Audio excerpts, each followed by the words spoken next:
My son's wife said, "You're not coming on the summer trip. I want to bring my dog." Everyone laughed. When she realized I owned the hotel chain they stayed at, she fell to her knees. "I'm glad to have you here. Follow my story until the end and comment the city you're watching from, so I can see how far my story has reached." I spent 3 hours preparing that dinner. 3 hours chopping vegetables, seasoning the roast, setting the table with my best china. At 70 years old, my hands aren't as steady as they used to be, but I wanted everything to be perfect. I had something important to discuss with my family. My son Marcus arrived first with Leilani, his wife of 2 years.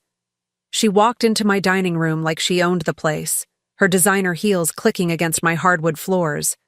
Her hair was perfectly styled, her makeup flawless, but her eyes held that familiar coldness whenever she looked at me.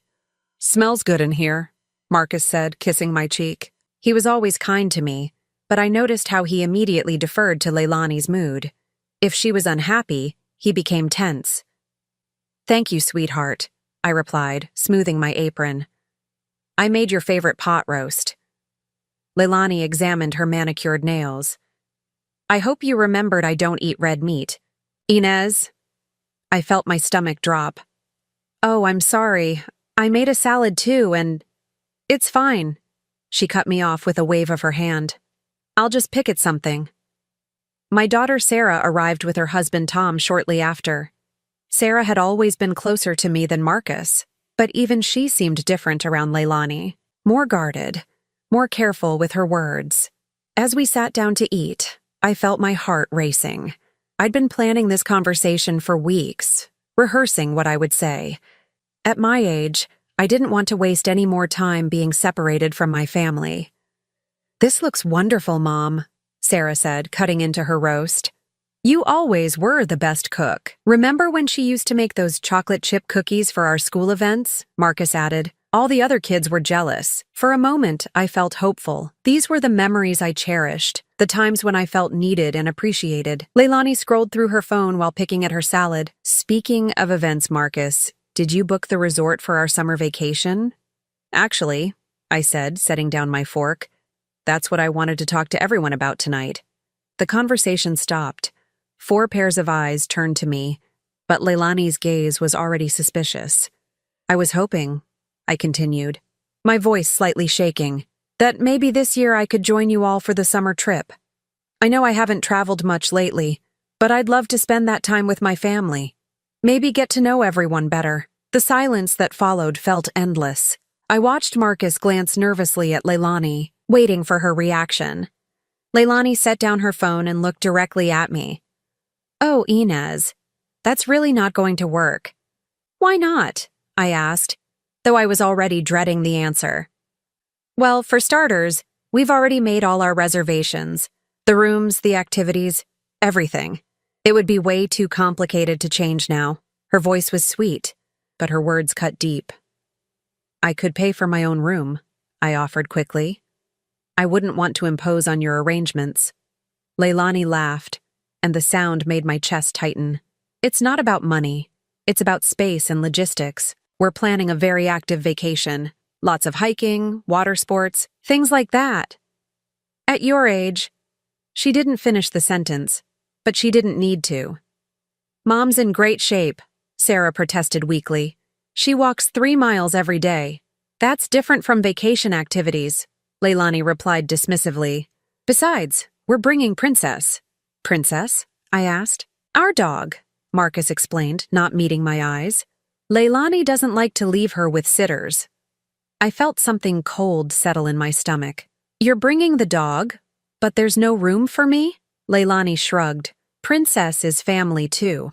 And honestly, she's less maintenance than—" She gestured vaguely in my direction. Tom shifted uncomfortably in his seat. Sarah stared at her plate. Marcus looked like he wanted to disappear. "That's a bit harsh, don't you think?" I said, trying to keep my voice steady. "I'm just being practical," Leilani replied. "You always taught Marcus to be honest, right? Well, honestly, having you there would change the whole dynamic of our vacation. We want to relax, not worry about accommodating someone else's limitations." The words hit me like physical blows. I sat there, looking around the table at my family, waiting for someone to defend me, to say that what she'd just said was cruel and wrong. No one did. Marcus cleared his throat. Maybe next year, Mom. When we can plan better. I nodded, not trusting my voice. The dinner I'd spent hours preparing suddenly tasted like sawdust. But as I sat there, surrounded by my family yet feeling completely alone, I made a decision. They could exclude me from their vacation, but they had no idea who they were really dismissing. The weeks following that dinner were some of the loneliest I'd experienced in years. I tried to keep busy with my usual routines, morning walks, grocery shopping, reading in my garden. But everywhere I went, I felt the sting of my family's rejection. Sarah called once to check on me, her voice careful and apologetic. Mom, you know Leilani didn't mean anything personal, right? She's just very particular about her vacations. I wanted to scream. How was telling me I was more maintenance than a dog not personal? But I simply said, of course. Dear, I understand. I didn't understand. I probably never would. Marcus texted me updates about their travel preparations, probably trying to ease his guilt. Leaving tomorrow. We'll send pictures. As if pictures would somehow make up for being excluded from making memories with my own family.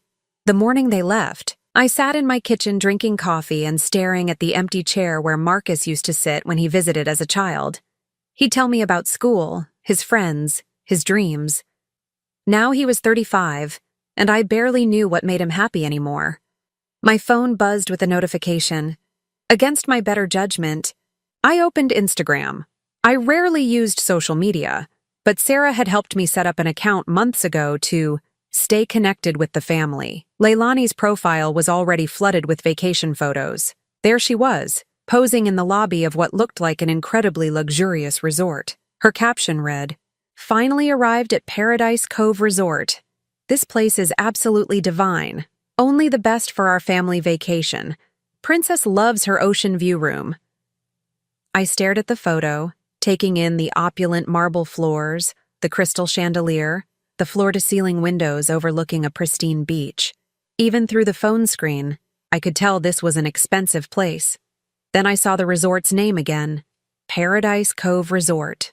My coffee cup slipped from my hands, shattering against the kitchen floor. Paradise Cove was one of mine. I sat there among the broken ceramic pieces, my heart pounding. Paradise Cove Resort was part of the hotel chain I'd quietly built over the past 40 years. It was my most exclusive property, the crown jewel of my portfolio. After my first husband died when Marcus was just 10, I'd taken his small life insurance payout and invested it in a rundown motel. I worked 18-hour days, cleaning rooms, managing books, slowly turning that property into something respectable. Then I bought another, and another. But I'd never told my children about the business. After years of struggling as a single mother, working multiple jobs just to keep food on the table, I'd wanted to protect my financial independence. I'd seen too many women lose everything to family members who thought they knew better, so I'd kept it separate. The hotels were registered under my maiden name, managed through a trust. My family knew I was comfortable in retirement, but they had no idea I owned a chain of luxury resorts across 3 states. And now my daughter-in-law, the woman who'd told me I was too much maintenance for a family vacation, was posting photos from my most expensive property. I cleaned up the broken cup with shaking hands, my mind racing. How much was this costing them? Paradise Cove's ocean view suites started at $800 a night during peak season. The pet-friendly rooms were even more expensive. I grabbed my laptop and logged into the resort's reservation system. There it was, a 7-night stay for the Richardson family, booked in the Princess Suite. The irony wasn't lost on me that they'd named their room after the dog they'd chosen over me. The total cost for their week, $12,000. I leaned back in my chair, staring at the numbers on the screen. Marcus had a decent job as an accountant, but this was well beyond his usual vacation budget. Leilani didn't work, claiming she was pursuing her wellness brand on social media. My phone kept buzzing with more photos. Leilani at the spa, Leilani by the infinity pool, Leilani and Marcus at the resort's 5-star restaurant, Princess the dog lounging on Egyptian cotton sheets. Each photo felt like a slap in the face. They were living in luxury at my resort, probably putting the entire trip on credit cards they couldn't afford, while I sat alone in my kitchen mourning the family vacation I'd been excluded from. The bitter irony was suffocating. They'd rejected me, the grandmother and mother, but they were more than happy to enjoy the fruits of my labor without knowing it. I thought about calling Marcus, telling him the truth. But what would I say? That I'd been secretly successful all these years? That they were vacationing at my resort after telling me I wasn't welcome? Instead, I made a different decision. I picked up my phone and called the Paradise Cove front desk. Paradise Cove Resort, this is Amanda. How may I help you? This is Inez Morrison, I said, using my business name. I need to schedule an inspection visit. This week. Of course, Mrs. Morrison. When would you like to arrive? I looked at another photo Leilani had just posted, her laughing on the beach while Princess played in the sand. Tomorrow morning, I said. I want to see exactly how my resort is being enjoyed. As I hung up the phone, I felt something I hadn't experienced in weeks. Purpose. They thought they knew me, thought they could dismiss me like an inconvenience. They had no idea who they were dealing with. The drive to Paradise Cove took 4 hours, but I barely noticed the time passing. My mind was spinning with questions I'd never thought I'd have to ask. How long had they been planning this vacation? How did they choose my resort out of hundreds of options? And most painfully, what else didn't I know about my own family? I checked into the resort using my business credentials, requesting a room in the East Wing, far enough from the Princess Suite to avoid an accidental encounter, but close enough to observe. The irony wasn't lost on me that I was essentially hiding in my own hotel. Mrs. Morrison, the front desk manager David, greeted me warmly. It's wonderful to see you again. How long has it been? Too long, I replied, keeping my voice low. I'd always maintained a hands-off management style, trusting my staff to run the day-to-day operations. Most guests had no idea who I was, which suited me perfectly. I'm here for a quiet evaluation. I don't want to disrupt the guest experience. Of course. Is there anything specific you'd like us to monitor? I hesitated. The Richardson party in the Princess Suite. I want to know about their interactions with staff, their behavior, everything. David nodded professionally, though I caught a flicker of curiosity in his eyes. I'll have the department heads prepare reports. My room was lovely. Ocean view, tastefully decorated, the kind of luxury I'd worked decades to create. But I couldn't enjoy it. Every comfort reminded me that my family was experiencing this same luxury while actively excluding me from their lives. I spent the afternoon reviewing financial reports and guest surveys, but my mind kept wandering to the family just 3 floors below me. What were they doing right now? Were they happy? Did Marcus ever think about me during their perfect vacation? At dinner time, I made my way to the resort's main restaurant.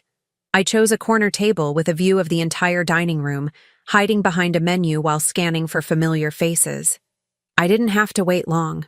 They entered like they owned the place. Leilani wore a flowing white dress that probably cost more than most people's monthly rent. Marcus looked handsome in his resort casual clothes, but I noticed how he kept checking his phone, probably worrying about the cost of everything.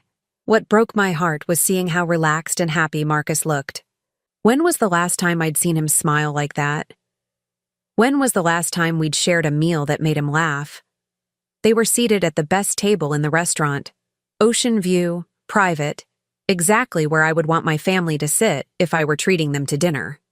The hostess fussed over them, probably because they were staying in the Princess Suite, which came with VIP treatment. I watched Leilani order the lobster without even looking at the price.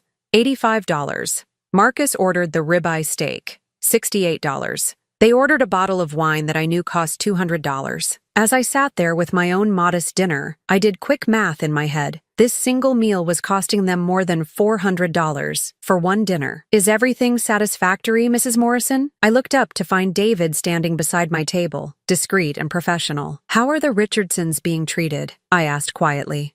Very well, ma'am. Though I should mention, he paused, glancing around to ensure we weren't overheard. There have been some incidents. My stomach clenched. What kind of incidents? Yesterday, Mrs. Richardson was quite upset with housekeeping because they didn't have the specific brand of bottled water she requested. She made the housekeeper cry. Today, she complained to the concierge that the beach sand was too hot for her dog's paws and demanded we provide some kind of cooling solution. I felt heat rise in my cheeks.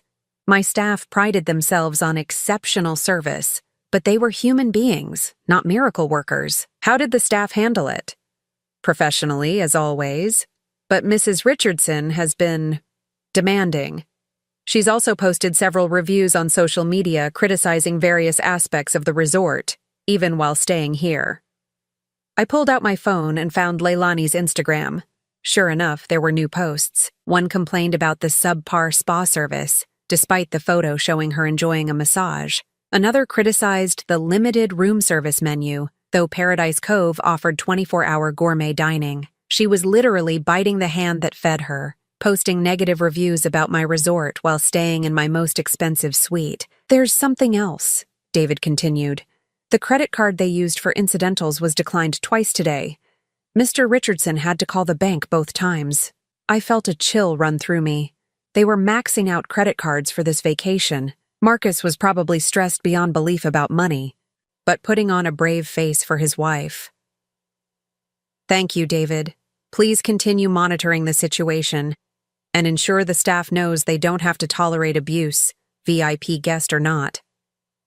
After David left, I watched my family finish their expensive dinner. Leilani was animated, clearly enjoying herself, while Marcus looked increasingly tense as he reviewed the check. I saw him close his eyes for just a moment before pulling out his wallet. They had no idea I was watching. No idea that every dollar they were spending was ultimately mine. No idea that the woman they deemed too much maintenance for their vacation was sitting 30 feet away, paying for their luxury through decades of hard work they'd never acknowledged. As they left the restaurant, Leilani linked her arm through Marcus's and said something that made him smile. For a moment, he looked like the little boy I'd raised, the one who used to tell me about his dreams. But that little boy had grown into a man who let his wife exclude his mother from family vacations. And now I was watching him struggle to pay for pleasures at my own resort. Tomorrow, I decided, it was time for a closer look at exactly what my money was buying. I woke up the next morning with a knot in my stomach. After yesterday's observations, I knew I needed to see more, to understand exactly how my family was behaving at my resort. But I also knew that eventually, our paths would cross. I dressed carefully that morning, a simple navy dress, comfortable shoes, my hair pulled back neatly. I wanted to look professional but not out of place among the resort guests. My first stop was the spa, where Leilani had posted complaints about the service. I found Maria, the spa manager, looking unusually frazzled. "Mrs. Morrison," she said quietly when she saw me, "I'm so glad you're here. We've been having some challenges with one of our VIP guests. Tell me what happened." Mrs. Richardson came in yesterday demanding a full-body massage, facial, and mani-pedi, but she wanted to bring her dog into the treatment rooms. When we explained our health code policies, she became very upset. She accused us of false advertising because our website mentions being pet-friendly. I felt my jaw clench. "What did you do?" "We offered to arrange pet-sitting services so she could enjoy her treatments, but she said we were being unreasonable. Then she left a 1-star review online saying our staff was rude and inflexible. This was exactly the kind of behavior that could damage my resort's reputation. Paradise Cove had spent years building its 5-star rating, and Leilani was attacking it from the inside. "I want you to document everything," I told Maria. "Every interaction, every complaint, every unreasonable demand." From the spa, I walked to the pool area. It was a beautiful morning, and the infinity pool sparkled in the sunlight.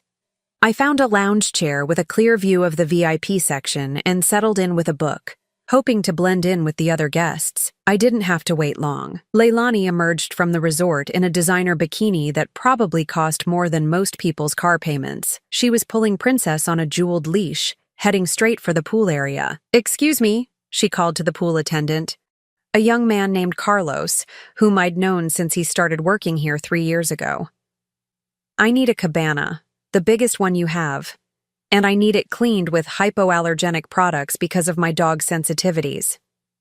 Carlos smiled politely. "Of course, ma'am. Let me check our availability. I don't want to check availability, Leilani snapped. I want a cabana, now. Do you know what suite I'm staying in? Do you know how much money I'm spending here? I watched Carlos's smile falter slightly. Yes, ma'am.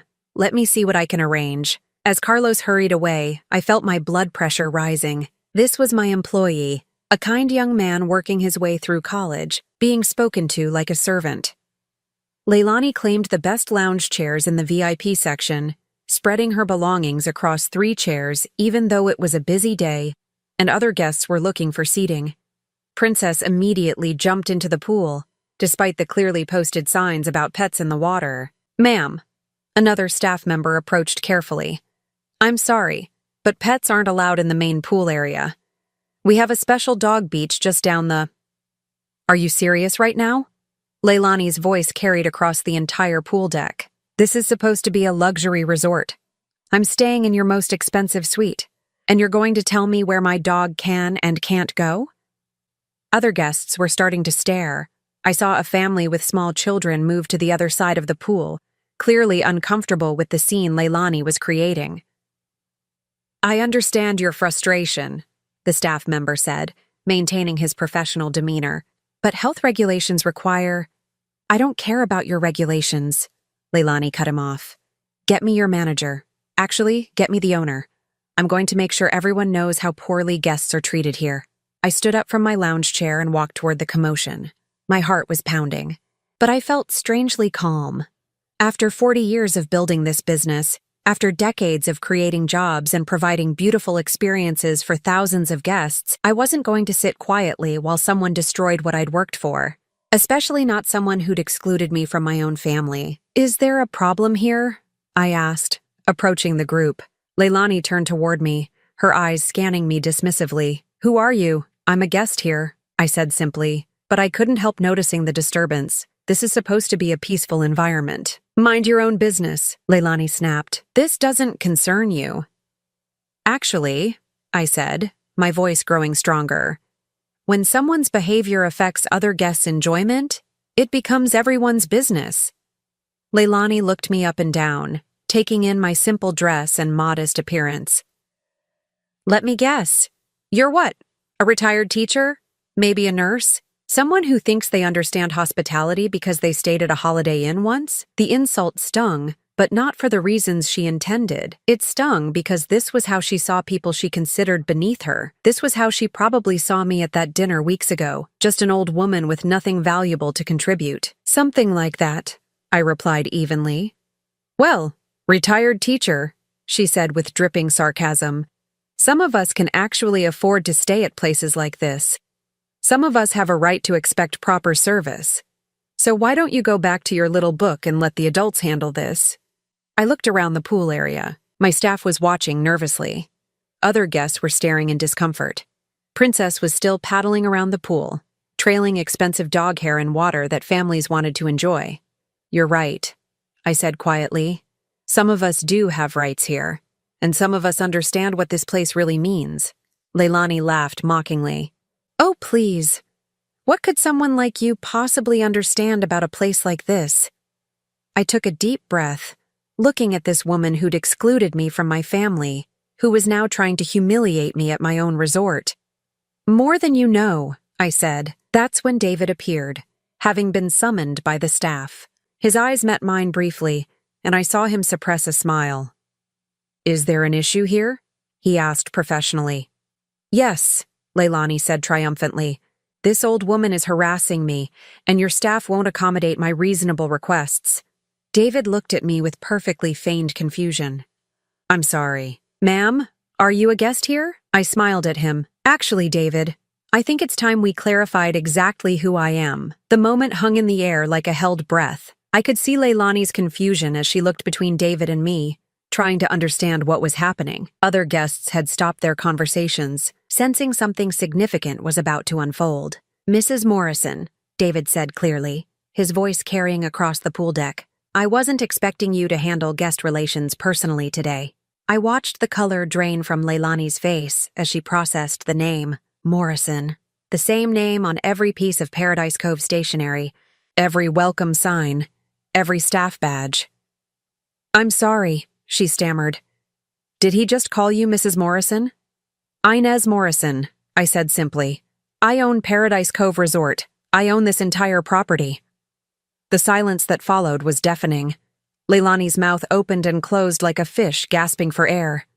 Princess continued splashing in the pool, oblivious to the moment that was reshaping her owner's entire world. That's impossible, Leilani whispered. You're Marcus's mother. You're you live in that little house. That little house is where I choose to live, I said calmly. And yes, I am Marcus's mother. The mother you told wasn't welcome on your family vacation. I saw Leilani's hands begin to shake as she realized the implications. Every luxury she'd enjoyed, every expensive meal, every spa treatment she'd complained about, every staff member she'd berated, it all belonged to the woman she'd dismissed as too much maintenance. Mrs. Richardson, David said professionally. Perhaps we should move this conversation somewhere more private? But Leilani wasn't moving. She was staring at me with a mixture of horror and disbelief. How long have you owned this place? 40 years, I replied. I bought my first motel when Marcus was 10 years old. Built it into this. I gestured around us at the pristine pool, the manicured gardens, the luxury that surrounded us. Every room, every restaurant, every amenity you've enjoyed this week, I created it. Leilani sank into one of the lounge chairs she'd claimed, her designer bikini suddenly looking ridiculous against her pale, shocked face. The credit cards, she whispered. We maxed out our credit cards for this vacation. I know, I said gently. My staff told me about the declined payments. You've been watching us? Her voice cracked. I've been watching my resort being enjoyed by the family that excluded me from enjoying it with them. Other guests were starting to whisper among themselves. I could see phones being pulled out, probably to record what was clearly becoming a dramatic scene. But I didn't care about the audience anymore. This was between Leilani and me. But why didn't you tell us? She asked desperately. Why didn't Marcus know? Because I learned a long time ago that financial independence means keeping some things private, I said. I wanted to protect what I'd built. I wanted to make sure that if anyone loved me, it was for who I am, not what I own. The irony wasn't lost on either of us. She'd rejected me for who I appeared to be, while unknowingly enjoying the fruits of who I actually was. Mrs. Morrison?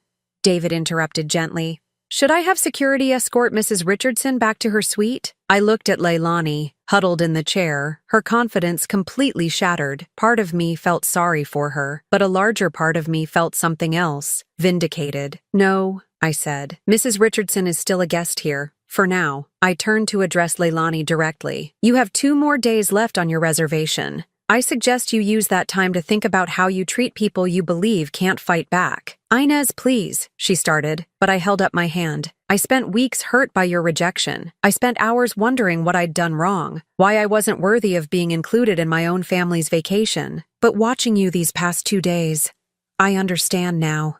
It was never about me. I stepped closer, lowering my voice so only she could hear. It was about your need to control and diminish others. Unfortunately for you, you chose the wrong person to diminish. Leilani's eyes filled with tears. What are you going to do? Are you going to kick us out? Ruin our vacation? I considered her question. The old me, the hurt mother who'd sat alone at that dinner table, might have wanted revenge, might have wanted to embarrass her the way she'd embarrassed me, but standing here in the resort I'd built with my own hands, surrounded by the success I'd created through decades of hard work, I realized something important.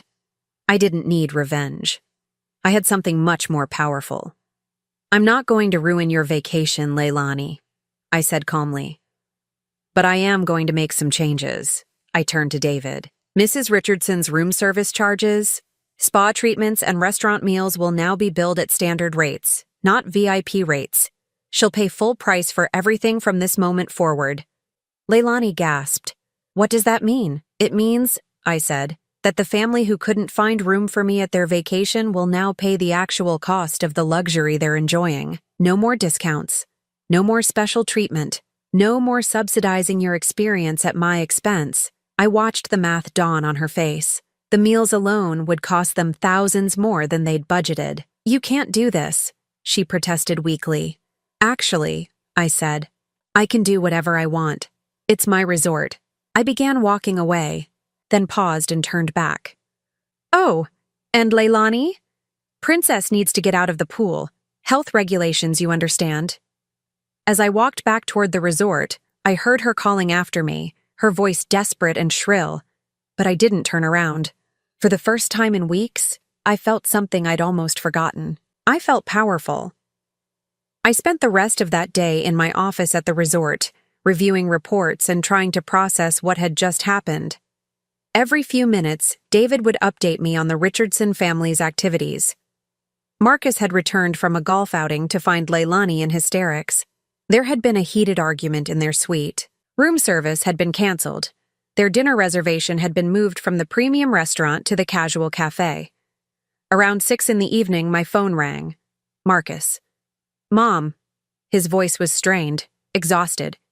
We need to talk. Do we? I asked calmly. Leilani told me what happened at the pool. She told me about the resort. Is it true? Do you really own this place? I leaned back in my chair, looking out at the beach where families were enjoying the sunset. Yes, Marcus. I own Paradise Cove. I own 12 resorts across 3 states. Silence. Then, quietly, why didn't you tell me? Because I wanted to protect what I'd built. Because I learned that some things are safer when they're private. I paused. And because I wanted to know that if my family loved me, it would be for me, not my money. But Mom, we would never, wouldn't you? I interrupted gently. Marcus, 3 weeks ago your wife told me I was too much maintenance for a family vacation. She preferred to bring a dog instead of your mother. Now she's spending $12,000 at my resort while I sit alone in my little house, excluded from my own family. I could hear him breathing heavily on the other end of the line. I didn't know about the money. I didn't know this would cost so much. I've been putting everything on credit cards. I know, I said softly. My staff told me. God, Mom, I'm so sorry. I should have stood up to her. I should have invited you myself. For a moment, I felt the familiar tug of maternal instinct, the urge to comfort him, to make everything okay. But I'd spent too many years making everything okay for everyone else. Yes, I said simply. You should have. Another long silence. What happens now? I had been thinking about that question all afternoon. What did happen now? I could forgive and forget, pretend this had never happened, go back to being the accommodating mother who accepted whatever scraps of affection her family offered. Or I could choose something different.